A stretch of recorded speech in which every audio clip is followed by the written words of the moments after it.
subscribe for part 2.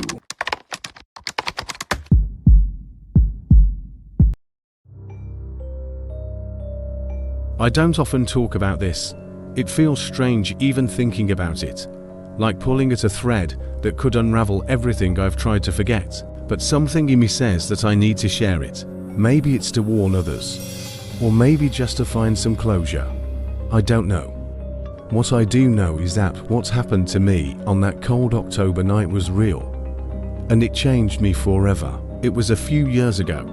I had just moved to a small town in the north of England, looking for a quiet place to start over after a bad breakup. The town was quaint, picturesque even, with its cobblestone streets, old stone cottages, and the ever-present mist that seemed to linger in the air, as if the town itself was holding its breath. But there was something off about it too, something I couldn't quite put my finger on at first. My new place was an old, creaky cottage on the outskirts of town, right on the edge of a dense forest. The locals called it the Haunted Woods, but I didn't pay much attention to their stories. I'd always been a skeptic, someone who believed in what they could see and touch. Ghosts, spirits, curses, none of it ever really registered with me. Until that night. It was late, probably around midnight, and I was lying in bed, unable to sleep. The wind was howling outside, making the trees sway and groan like they were alive. I remember thinking how eerie it all seemed, how the shadows on the walls danced, like they were trying to tell me something. I shook it off as nerves and tried to focus on getting some rest. Then, I heard it, a faint, distant cry. At first, I thought it was just the wind, but it grew louder, more distinct. It sounded like a woman, sobbing. My heart began to race. I told myself it was just my imagination, or maybe some animal outside, but the crying didn't stop.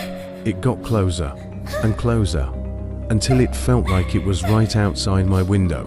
I forced myself out of bed, my curiosity getting the better of me, and went to the window. The moon was full that night, casting an eerie glow over the forest, and that's when I saw her. She was standing at the edge of the woods, her back to me. A woman, dressed in a long, flowing white gown that fluttered in the wind. Her hair was dark and tangled, and she was barefoot, her feet barely touching the ground. She just stood there, crying softly, like she was lost and didn't know where to go. I should have been scared, but I wasn't, not at first. I felt this strange pull, like I needed to go to her, to help her. So, without thinking, I grabbed my coat and headed outside. The air was freezing, and the mist hung thick in the air, making it hard to see more than a few feet in front of me. But I could still hear her crying, and I followed the sound into the woods. The further I went, the colder it got, and soon, I couldn't see my breath anymore. It felt like the life was being sucked out of the air around me. And then, suddenly, the crying stopped. I was in the heart of the forest now, surrounded by towering trees that seemed to stretch up into the sky forever. The silence was deafening. I looked around, trying to spot her, but she was nowhere to be seen. That's when I felt it. A hand, cold as ice, on my shoulder. I froze, too terrified to turn around. My breath caught in my throat, and every hair on my body stood on end. Slowly, I turned, and there she was, the White Lady. Her face was pale, almost translucent, like she was made of mist. Her eyes were hollow, empty pits that seemed to bore into my soul, and her mouth, it was twisted into a sad, pitiful smile that sent chills down my spine. "Please," she whispered, her voice barely audible. "Help me." I wanted to run, to scream, but I couldn't move. I was rooted to the spot, trapped by her gaze. She reached out, her hand hovering inches from my face, and I felt a coldness seep into my skin, like she was draining the life out of me. "I need to find him," she said, her voice breaking. He promised he would come back."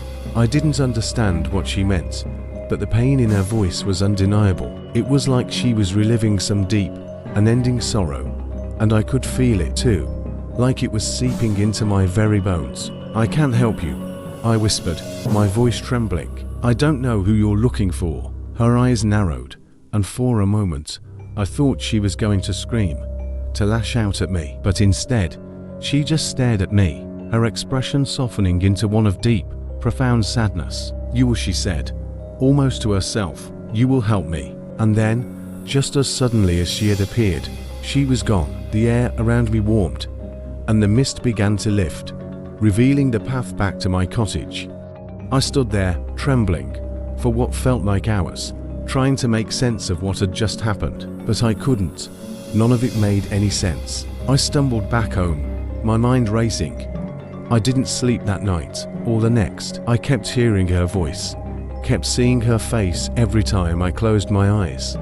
It was like she had left a piece of herself with me, and no matter how hard I tried, I couldn't shake it. The days turned into weeks, and the weeks into months, but I never saw her again. Not in the woods, not anywhere, but I knew she was still out there, waiting, searching for the one who had promised to return to her. I moved away from that town not long after, unable to bear the memories of that night.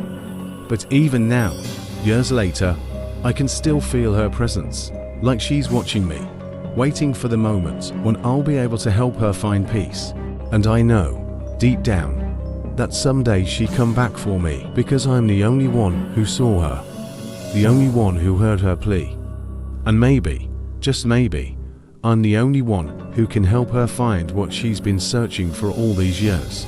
So if you ever find yourself near that town, near those woods, and you hear the sound of a woman crying, do yourself a favor, don't go looking for her, because once you see her, once you hear her story, she never let you go, and she makes sure you never forget the White Lady.